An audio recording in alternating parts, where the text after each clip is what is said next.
As Maylee mentioned, my name is Janelle. I oversee the Human Factors and Information Design program at Bentley. I actually am a graduate of the program. I graduated nearly 20 years ago, which is hard to say out loud. And I have been back and leading the program for the last year or so.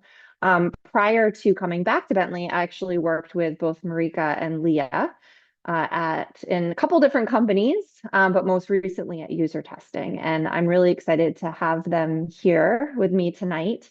It'll be a good conversation because we've all had interesting careers in this space and have also had very different journeys. So, Marika, I'll hand it to you to introduce yourself. That's great. Thanks so much, Janelle. My name's Marika McCloskey. I'm currently a director of research at LinkedIn. We have about, I'm going to say, a team of 40 researchers. So I lead one sort of subgroup of researchers. So a big company, lots of researchers, really different than the kind of work I've done before, where I did consulting, startups. Happy to chat about any of that. I actually grew up in the Netherlands and moved to the US after college and wasn't totally sure what to do. So I worked for a little bit after college and then went to grad school thinking I was going to get a PhD, which I dropped out of after my master's. So I'm sure that will come up again in our conversation, and have greatly benefited from even just the master's I got and the learning journey of sort of figuring out if PhD was right for me. Um, I felt like there was one more important intro fact. Oh, I'm in California, outside of San Francisco. Super happy to be here. And I'm Leah Hogan, and currently I'm a principal on the Experience Research Strategy team at User Testing. Previous to User Testing, I kind of had I would say a winding road, but mostly in the UX research and design space.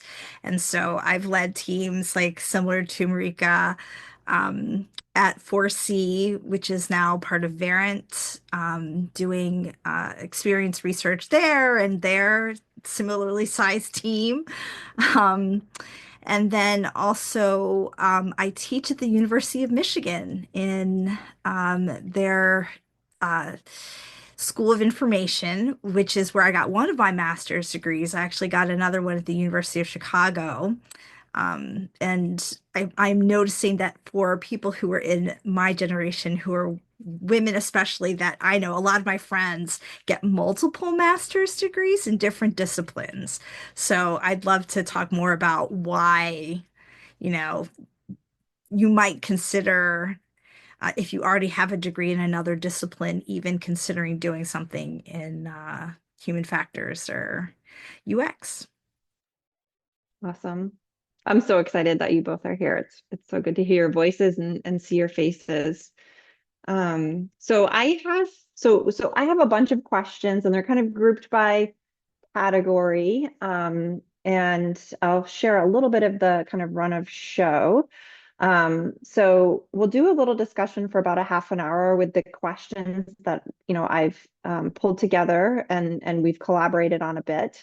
Also happy to answer questions that you might have as attendees. You could chat them in if you want to come off mute or raise your hand at some point. It is a smaller group, so we can make this interactive, but I'm hoping to spend the next 40 minutes or so really just having a discussion. And whether those are questions that we surface here or if they're questions that come from you, like I said, I'm willing to sort of take this wherever it needs to go. And then we'll wrap about 5 minutes before 7 p.m. Eastern time.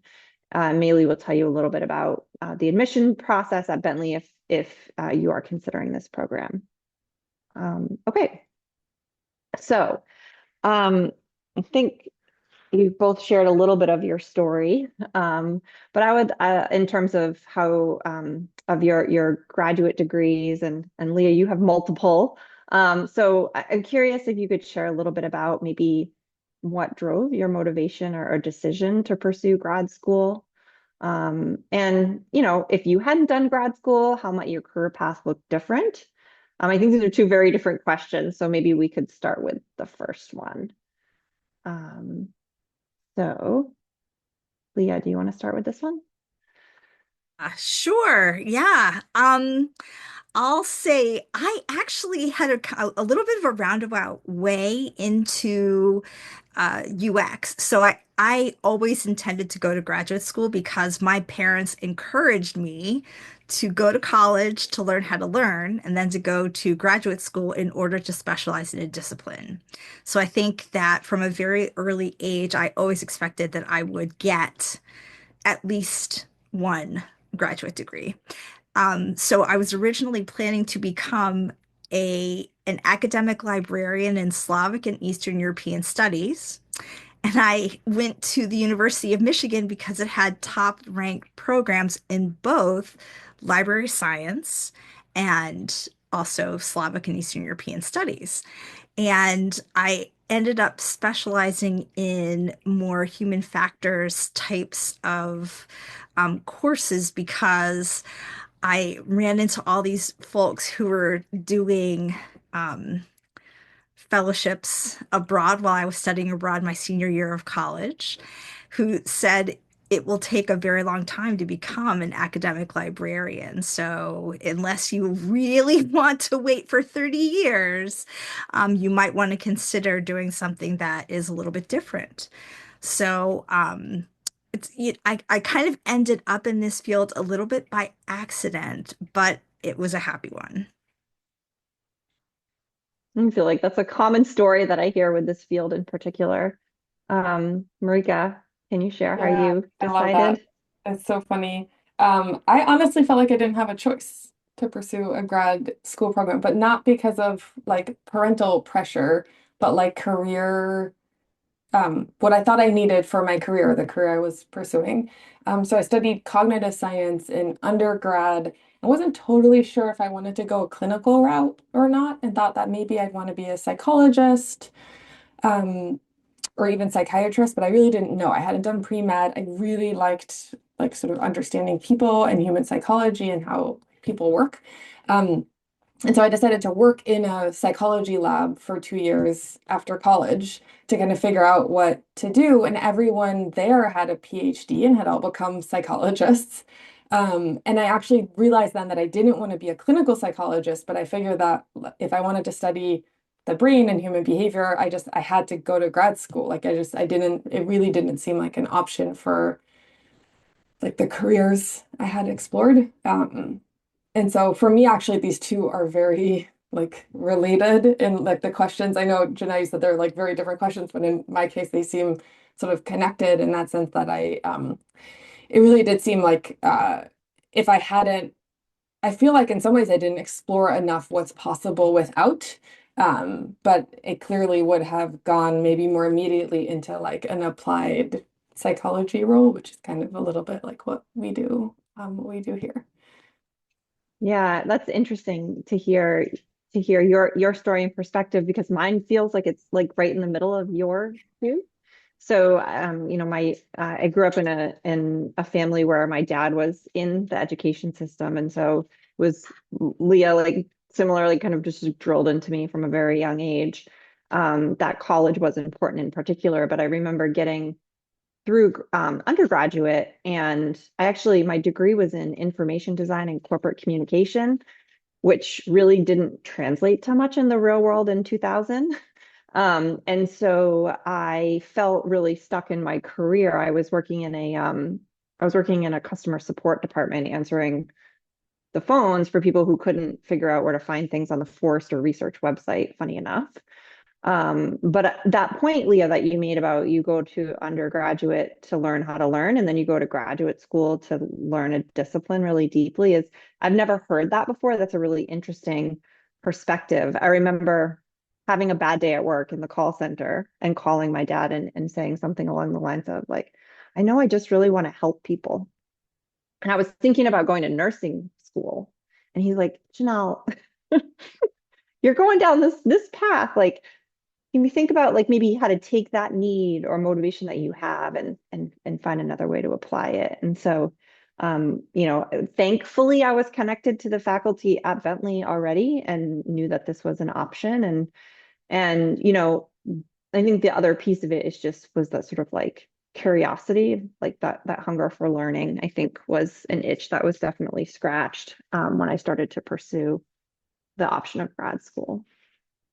Do we want to talk about the second question specifically? Leah, you're shaking your head, yes. Yeah, I think, it's interesting. I don't know. Actually cannot imagine a situation where I would not have gone to grad school. I think maybe, however, I would weave in the story of a second master's degree, which for me was for fun. Because, and it's funny, my husband always is like, you speed through school. I'm one of those, I finished school, I'm very driven. And so I actually finished college in less time than it required. And I finished my first master's in less time than it was required. And so I went and got a second master's just to go back and take all the courses that I had not taken in college that I wanted to take and also write a thesis. And it was such a great experience.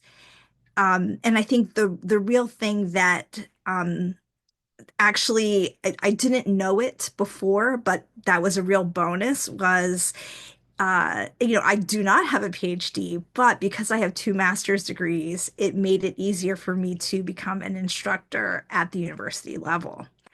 And I think that that's one of the, I mean, I'm totally scooping myself, but we'll just go there. Um, like having a credential really makes a difference for hiring managers. It just does.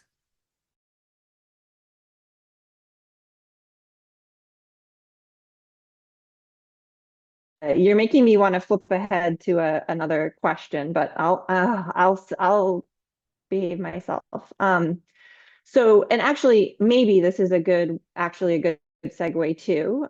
So as we all know, if you're in the space or if you're in tech or really just have a career at all, like the job market is challenging right now. There are a lot of unknowns. There's a lot of technology being developed at the crazy speeds, and the future is a bit unpredictable. And so one thing I often remind my students of is that while we haven't seen this before, we have seen other market shifts. And I think Marika and Leah, we've both had experiences with different market shifts. And so, the most recent one being 2008, but I know that the dot-com bubble was also very, very real. And so I'm curious if you could reflect on, how having a graduate degree has helped you historically navigate, volatile job markets.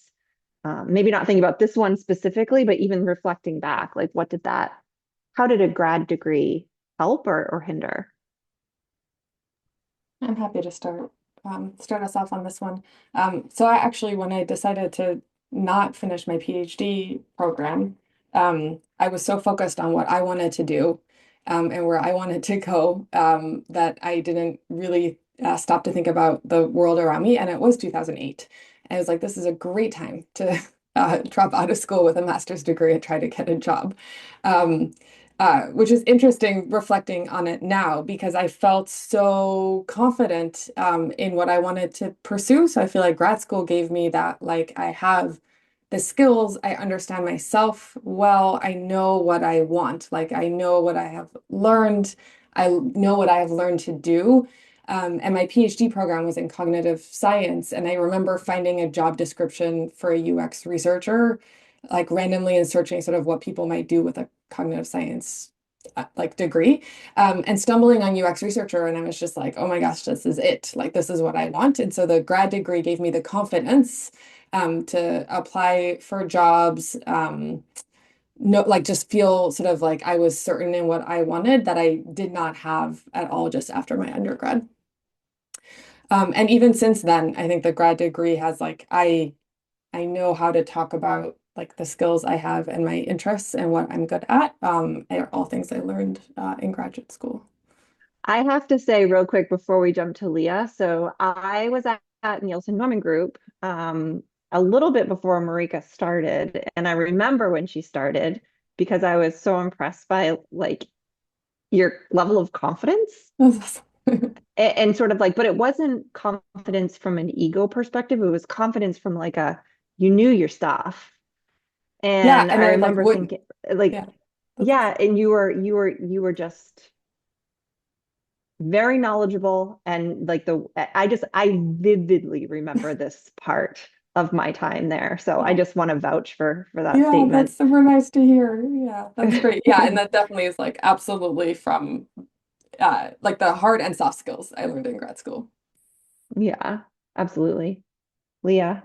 Yeah, well, I agree with all of Marika's points, but I want to add one more, which is there are, and having been a hiring manager of a lot of people in the industry, there are certain roles where really kind of that base level of knowledge and skill building and experience getting that you spend your time experiencing while you're in graduate school is what qualifies you for certain types of jobs. And so I know that that having a credential and sometimes having a credential that is, from a post-secondary, like, a well-known post-secondary institution that's well respected in the field that has, in addition, a really extensive alumni network can make the difference between like having somebody pick up your resume and say, I want to talk to this person or not. And Hmm. so I think that it's another, it's like a signifier that kind of shows people that you've got the discipline to start and finish something that is not easy to do. Yeah, it's a really great point, and you're making me again want to flip ahead to another slide with more questions. If folks have questions online, feel free to chat them in, raise your hand, come off mute. I'll give you a few moments for that to happen organically before we move on.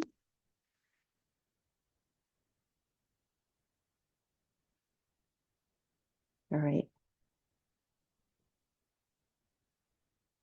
Okay, I'm gonna go. Okay. Because Leah, because you just touched on this, I feel like it's important for us to just follow up on it. So, we've all been hiring managers in the past, maybe currently are. And so would love for you to comment on, again, crazy job market, resumes coming in, a lot of applicants for open positions. What makes a candidate stand out? How does a grad school credential add to or maybe even hinder? Because I've also heard the opposite argument that it can be kind of a red flag. And so I would love to talk about that just in sort of like some real talk here. And then also thinking about, are there like certain industries or spaces that value grad degree more than others? Because I thought that was also an interesting question that somebody had for me recently. Um, so Leah, since you started going down this path, you want to finish your thought here on the hiring Sure. manager? Yeah.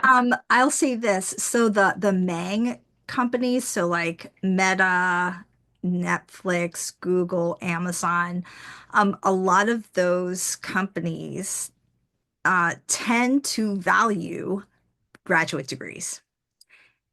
And I say that because I look at the statistics from Michigan that um, kind of speak to where it is that people end up. And frequently it is the case that, they're looking for folks from, you know, who have a credential, who have that master's degree, or sometimes for a lot of advanced research, like especially and there's a lot of advanced research that's happening at these companies, even if you're not thinking about it. If you do research.companyname.com, you will find websites that are talking about the papers that people are writing in cognitive science, in human factors, in psychology.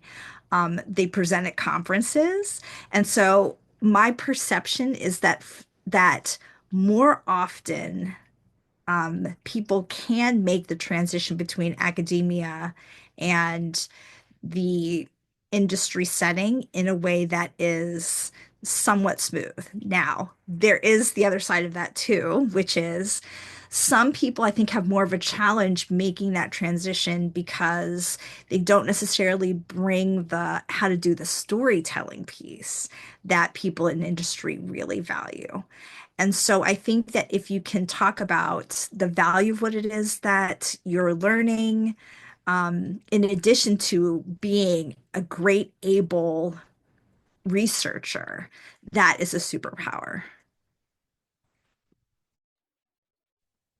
So good.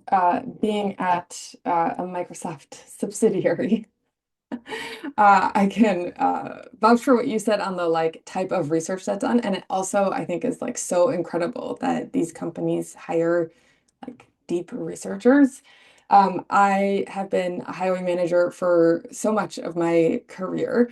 And I will say that actually it comes up less in the resume review process and more in the on-site.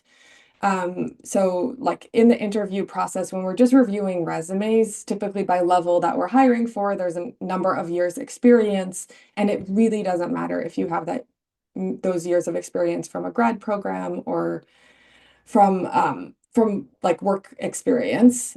Where I really notice the biggest difference is in the interview process and hearing people talk about their work and what they've done, and the level of rigor of someone's like research skills is just that next level better. I have been super impressed by some undergrads. It's absolutely possible, but especially if you think you want to go into user research, I have it's just almost immediately obvious if someone has been to grad school in a research discipline. And there's so many that feed into UX research, but if you've done like a grad level research study, that really shows up in how you work. And then that also gives me the confidence that you know what you're talking about and you can actually execute the research. It's obviously not enough because half of the job is the research and half is selling it, like Leah was saying. Um, Totally. and so that's where to me this like really shows up. So for like my team, we really don't, it's like an undergrad is the requirement, and then there's the rest is sort of benefit. Where I have noticed it really matters in the like application process is for internships. And I know there was a question in the chat, and that made me think of this too, is that uh, well, there's two benefits to a grad degree is that it gives you more summers of internships that you could do, but also we have really most of our recent interns have been grad interns, which is like totally fantastic, like really high level, just like great, amazing researchers that immediately add value that also have already kind of figured out what their research area might be that they're interested in. And this is master's and PhD students. And that's where like really in the application process, I've noticed you stand out with that master's degree. Oh, that's really good to hear, Marika. Thank you for sharing that. Um, I will say, one of the so I'm just going to play devil's advocate a little bit because I do see this in chatter, is that sometimes when you have somebody who goes through a master's program like a human computer interaction or any sort of UX related, that you're very, very steeped in sort of the science and the knowledge and the deep research. You're doing a lot of paper reading, and you also learn the perfect way to do things, right? Like in a perfect world, this is the process we would follow.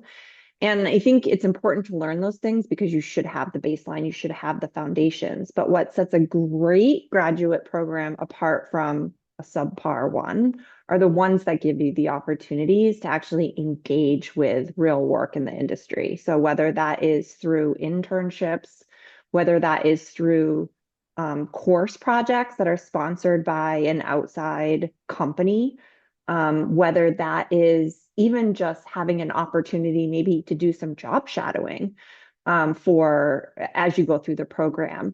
There are so many ways to get exposure to that. So when you are in the real world and you don't have those perfect conditions, you've at least been in situations where you've had to figure out how to adjust. And I would say that that is, if you are evaluating grad programs and in this space, certainly look for that. It's something that we highly focus on at Bentley, and our grad program sits inside of the Graduate School of Business. And so it's very very tied to industry, but also would allow you to go into more of one of those research focused roles within a broader, bigger organization like Marika and Leah were sharing. All right. Um, I'm gonna go back um, because there was a question here related to internships and jobs and connections and opportunities in the program. So uh, would love to have you both reflect on this. I think we've touched on some of it, but if there's any maybe additional benefits or ROI or impact that the graduate degree has had for you personally over time.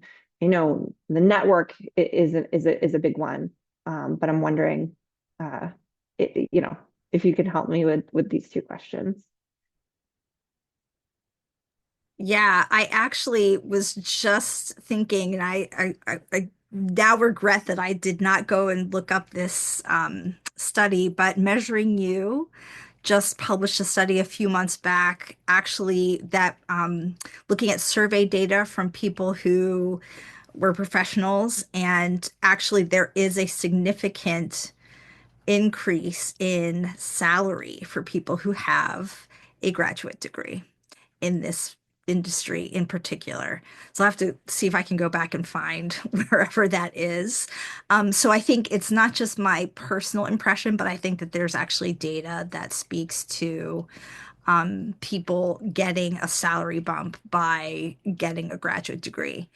Um, for in this discipline specifically. I think in some disciplines you have to have the degree and it just doesn't even matter. Like, if you're going to become a doctor or a lawyer to even be able to sit for licensure, you have to get the degree first. We don't have such a thing in our industry yet, but I heard a very good point at a conference some years ago, which is we're a relatively young industry. And so at some point, we might see something that is akin to the licensing requirements that we see in older disciplines. When I say older, I mean like hundreds of years old or even longer.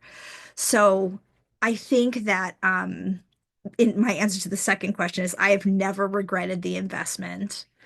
Um, I feel like, obviously I had to make some choices about what I was going to buy. I buy books, and that is pretty much my only um, thing that I buy that's like not necessity. Um, but I do think that, based on your own personal circumstances, you have to give some thought to what does this mean for me financially, and am I ready to make those trade-offs?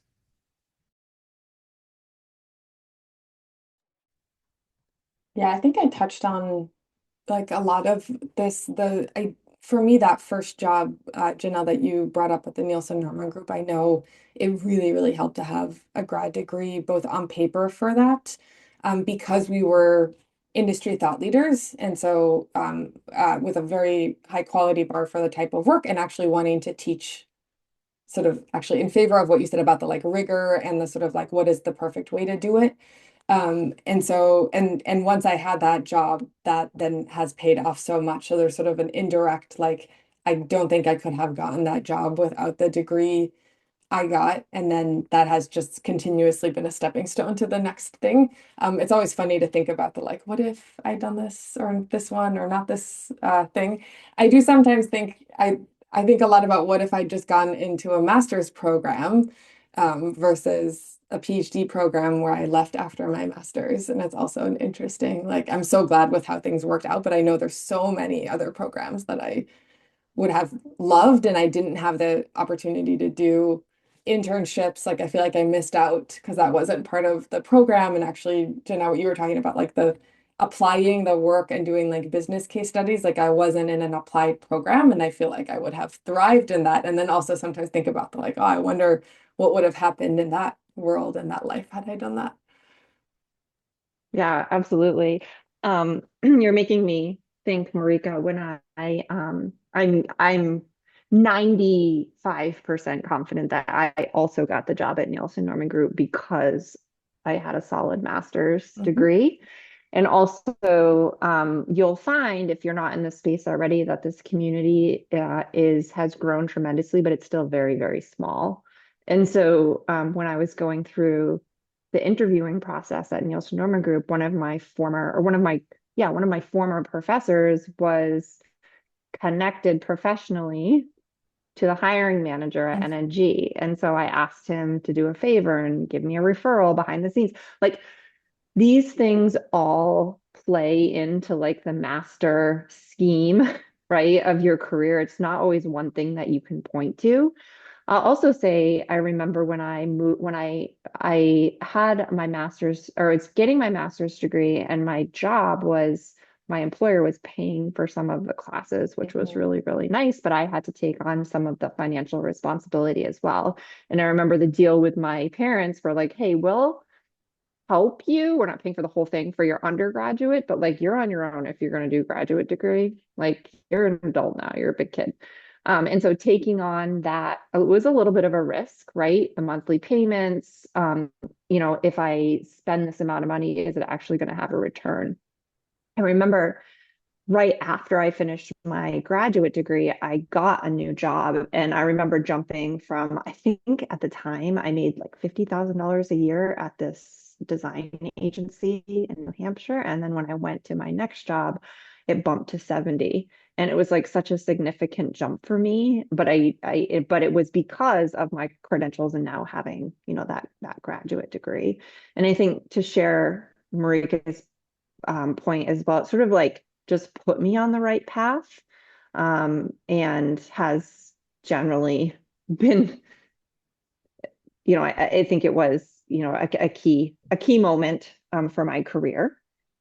And I will say that, and I don't know about you, Leah and Marika, but the people that I met when I was in my program, like I still talk to them today, 20 years later. I just had lunch with somebody yesterday that I did a group project with 20 years ago. And so he lives right nearby. And so, sure, we can think about, getting jobs and being connected and having a great network, but also there's just like people that are now part of your life that are meaningful to you in ways beyond salaries or jobs or, you know, those types of things. Okay. I'm going to go to the next one. So this is actually an interesting one, and I think we kind of maybe touched on the second question already, but I'm curious if you've reflected on, or if you can reflect on any skills or frameworks or things that you still use today. So, for example, I remember taking one class, and I literally will use things that I learned in that class to this day on a weekly basis. It's all about cognitive science and how we, process information and make decisions. Like I use that today when I write emails, like some of those really basic principles. So I'm curious, Marika or Leah, if you have things that you still like use regularly or lean on. So I have to say, this is going to sound very nerdy, but the most useful course that I took uh, at Michigan, and it was so random, but in the business school, they had a course on relational database design. And basically, like, as somebody who has worked in both design and research, and kind of also a little bit, I will say, like product management, being more than a little bit dangerous with understanding how a relational database worked has been like the most powerful thing that has enabled me to like have conversations with developers and say like, I know that we can improve how this is like the performance, for example, of this. Like just from a pure like processing speed standpoint. But like once you understand how data and information can be organized and structured in every way, and that's really what I learned. Like all of those frameworks really inform how I think about how to approach problems and like problem solve from very technical things all the way to strategy sorts of things. I definitely think back to my stats classes a lot. Um, and then uh, it's like so interesting. I think that Leah, there's so much that's like sort of seeped into my brain that I don't like remember. But I love this prompt because I like can think there's like a couple of lectures that I like really remember vividly. Some in like human computer interaction. And there's the sort of like relationship, like us, sort of us versus computer or with computer that I've been thinking about a lot. But the one most recently is all the linguistics courses I took, which are not related to the like actual sort of work and skill, but everything with AI now and how much of like the large language model wasn't. I learned like really basic linguistics, but how helpful that foundational understanding is to how I think. And so I love, I mean, this is also what I loved about college, but is the like sort of other the courses that are like related and connected, or maybe actually completely unrelated to what you do and end up influencing how you think so much. And that was definitely linguistics for me.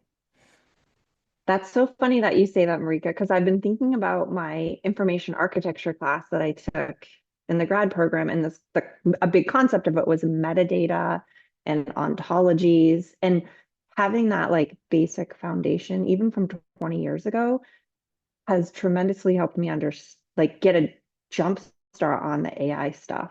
Like I'm not starting from scratch in terms of my mental model because AI can be pretty complex, or like thinking about how it actually works behind the scenes. And so some of those foundations were helpful for me, just like wrapping my head around it, right?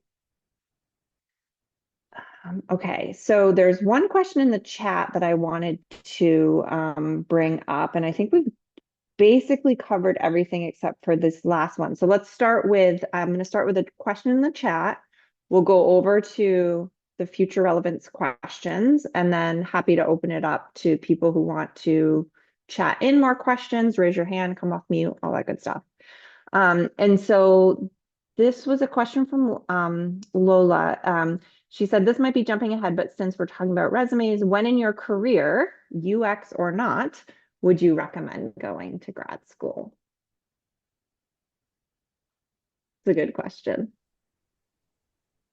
It's so, there is no right or wrong answer. I'll start there because it like obviously doesn't matter when you're ready for it. But I'll share some experiences. Like it was super because grad school, I do think like ideally you go to grad school because it sort of sets you up on the career path you want. It's different than college where it might be like exploring what you're good at and where you're what you're interested in. It's sort of like, oh, I've realized I'm good at this. I need this additional skill set in order to do this job, or it's not one job, right? But like a career of related jobs. And so if you need more time for that exploration or more time to sort of try stuff on, that was definitely the case for me. Like I said, that like not being totally sure if I wanted to be a clinical psychologist and work with patients, if I wanted to do research, if I wanted to work, I didn't even know I could work at like a tech company. And so the 2 years of work I did before grad school really, really helped me figure out what to do and where to go with that. Um, I think Janelle, I've heard so many stories of people who like you get a job and then the job will pay for grad school, which is also fantastic, especially if you're like at a job. And I made a note for myself on a sticky note to bring this up. I think if you know what you want to do and you know what you're good at, or at least know where you want to start your career, you can always like pivot and shift and like careers are sort of fluid. But if you know what you want to do and you know what you're good at, I think of some of the designer, like product designers I work with who didn't go to grad school. If you get that first job and you get that work experience and it's working for you, then don't leave just for grad school. Like if it seems to be working for you and you're growing and you're like excelling in your career and it seems to be good, there's no need to leave just because something else might change. And you also at that point, if you're in a job at a company, would have enough information to know like, do they actually pay more if you have a different education? A friend of mine is a scientist and she at her company, depending on what grad level, like if you have a bachelor's degree, you get paid, you're on this pay scale with a master's on this pay scale with a PhD on this pay scale. You would have that information, you can make that call. But generally, at least like the people I work in the different functions, like once you have the job, like don't leave if it's working for you. But if there are, and LinkedIn does this too, will like support education and in support. So if you feel like you're missing a skill or missing a way of thinking, interested in maybe pivoting from where you started, um, then going later on is fantastic, or trying to combine it with work. Yeah, so I have a bunch of thoughts here, but I think the first is my second master's degree was paid for by my employer. So that was awesome. Um I really think that the rigor piece is an important determining factor between whether you go to a boot camp or get a degree. And really it's because I myself am thinking about going back and getting another master's degree. But really in this, I need the rigor, I think, because I want to be able to have conversations at a level that's higher than I think I'll get from a certification program. And that's just me. And that's just because of where it is that I am. And I would like to have that level of capability to have a conversation at a deeper level with people who do have advanced education. I think it's different than if I just was going to use that information in my job. So, well, my job is a little bit weird in that I talk to people who have PhDs in this discipline. And so I feel like I should have that degree. And then I think to that first point, grad school is a very expensive way to find yourself if you haven't yet already. So I really tell people don't go to grad school expecting to find yourself. Like, go because you have a sense for this is what the outcomes I'm looking for are. And it helps you to pick courses. It helps you to apply for the internships that make sense. And when you get to the point where you're having a conversation with a hiring manager,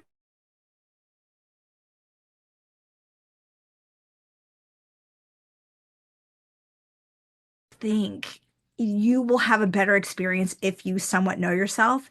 If I had it to do over again, I might have taken a little time in between undergraduate school and my first master's degree. I ended up, I think, still in the right place, but I didn't. My intention changed a great deal, and it ended up being fine for me. But I do think that it's better not to hide out in grad school. I did love that when you wrote that on LinkedIn a couple days ago, Leah, about grad school not being a place to hide when the job market's tricky. I think that's a wonderful point. And one of the things actually that I have our incoming students go through, which we just introduced, which is this career visioning workshop that you need to go through before you start signing up for classes. Because to your point, Leah, I think this space is fascinating, right? Like we could sit here and take interesting classes all day long and learn, learn, learn, learn, learn. And there's a lot of value that can come from that lifelong learning, but it's also an expensive way to learn. And so being really intentional about, okay, so to your point, Leah, I'm coming to this program to do X, Y, and Z, and here's how I'm choosing my classes, and here's how I'm choosing my internships. And then here's my narrative when I show up for my interview to land that full-time job. I also think a lot about as a program director, and I think Leah, I know you were in the early days of developing online courses that were asynchronous in learning style. We have all these boot camps and certifications, and I think a lot about what is it that we can provide in a graduate program that you cannot get anywhere else? What's the unique value prop? And a lot of that comes down to not just learning from the people who have been there, done that, and have the deep knowledge and education, but it's also about connecting with your peers or connecting with guest speakers or those corporate partners that are part of our curriculum, or having really heated discussions or debates about important topics. You can't get that when you're just sort of passively consuming. And so I think There are grad programs where you could probably phone it in a little bit, but particularly in our space, I don't think you can go and put it on autopilot. You've got to, you kind of one of those things where you get what you put in. And I think that that's true here as well. I know we're pushing up into the closing time, so I just want to pause here for see if there's any other questions. There were some questions around scholarships, mainly financial aid, assistantships. Other than that, I think. Yeah, I was going to cover those during my admission, like the application review. Okay, great. So I think we can wrap things up here if there aren't any other questions. If you're interested in learning about the application process at Bentley, feel free to hang on the line. Marika, Leah, thank you so much. It was so great to see you and hear from you. Thanks so much for having me. And Yes, yeah, thank you for the invitation. of course. All right, with that, I'll hand it over to you, Amelia. I can flip through the slides when you're ready. And if you're not interested in this part, feel free to drop. I'm ready. Feel free to, yeah. So next let's talk about the application information, like the requirements. So I'm going to share the link to so that you can use to submit your application. Here's the link. So you will need to use business CAS application system to process the application. We still accept applications for this fall.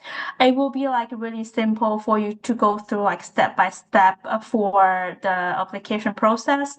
We require for most updated resume and also like the LinkedIn profile if you have them. Please make sure your resume is up to date. It's not too long because sometimes we do receive resume with 10 pages. So the resume is better to keep within like 1 or 2 pages to highlight of your education, work experience, as well as any research you have done so far you want to bring up to admissions committee to review your background. We also require one recommendation letter, one application essay. If you want to bring up any personal statement, you want to share more information, that's the optional personal statement. The GRE GMAT is the optional test score. If you feel like you have a really strong test score, you want to boost up your application, feel free to include those test score. The English language test score requirement, that's for international students. So if you are domestic students from United States, or if you're coming from the English speaking country, you don't need to submit English test score. You can just skip that one. This is for international students. We ask for TOEFL score 100, IELTS on 7. And also like not the last least one. So for the transcript, we do require all of your previous higher education transcript. We don't need your high school transcripts. Only for the college, if you have any graduate school transcripts, feel free to include them all to the application. If any of those you receive from outside of United States, you will need to do like the course by course evaluation. So that's part of the application requirements. For the human factors in information design program, we do require the interview. You will need to have the interview with either program director or with one of our admission officer. So that's the required interview piece for the program. Next slide, we will talk about the scholarship. So I know in the chat, some of you asked for the scholarship information. So when you submit your application through Business CAS, there will be a question asking you if you want to be considered for the scholarship. Really simple. You don't need to submit additional essay to explain why you are strong candidates for the program to ask for the scholarship. It's just a checkbox for you to be considered. We do have graduate citizenship, but for this fall, because now it's late in the cycle, the spot is all filled up. But for some reason, like if you're still interested, you can check the box off so that if we have any available spots, we can still consider more candidates. As of now, for this fall, it's already fulfilled. That's for the scholarship piece. For overall, we offered 85% scholarship to applications for the consideration. For the HFID program, it requires 10 courses in total. The total tuition of the program, it is 60,950. That's for the total tuition cost. Of course, if you're going to receive any scholarship, it will be deducted from the total tuition. So that's for the 10 course tuition in total for that program. Yep, and then the next slide, I believe that's for application deadlines. As I mentioned, we still accept applications for this fall. For international students who are seeking for initial I-20, which means you are in your home country, want to come to the United States. So for international students, application deadline is June 1st. It's coming up in 10 days. If you're still interested in to apply for this fall, you need to rush a little bit so that you can complete the application for this fall. For domestic and CBIS transfers, which means international students who are here in the United States, you can transfer your I-20 from other institution to us. The application deadline is August 1st. And then it's for the non-degree program as well, the application deadline is August 1st. So those are the application deadlines for this fall.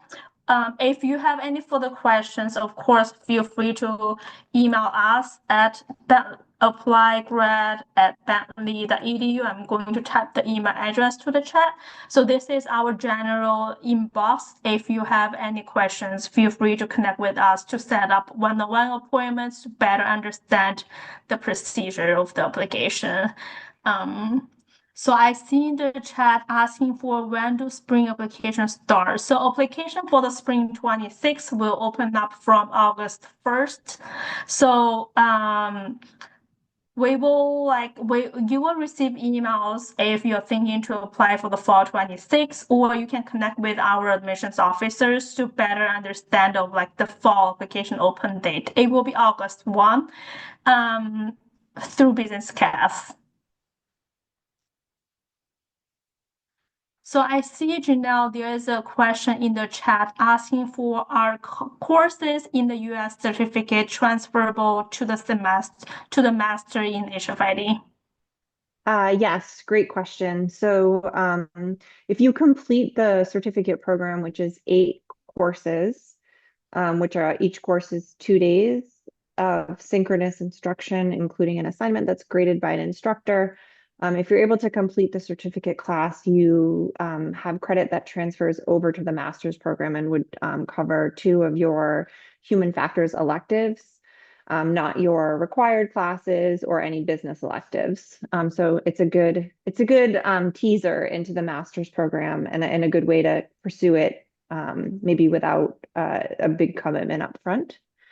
And then I saw Samuel has a question about PhD. We do have an executive PhD with an experience design focus. So I'd be happy to connect you with the advisor within the HFID program if you're interested. Maybe you could follow up with me afterwards, or maybe with Mei Li. This is my email also if anyone has any questions for me or wants to continue the conversation. I just put that in the chat. Yep, thank you. I also shared the PhD program link to the chat. Feel free to review our other PhD programs as well. I also see another question in the chat. Do you also put more weight on recommendations from undergraduate or versus the recommendations from employers at work? So in general, like for all programs, depending on your background, if you have been out of school like for a while, then we wait on the employer's recognition. If you're just out of the school recently, then it's better to find a professor to write the letter for you. So it's really depending on your background, like how long have been out of the school from your undergrad. Then then we will need to consider like it's better from your professor if you're just recent graduate.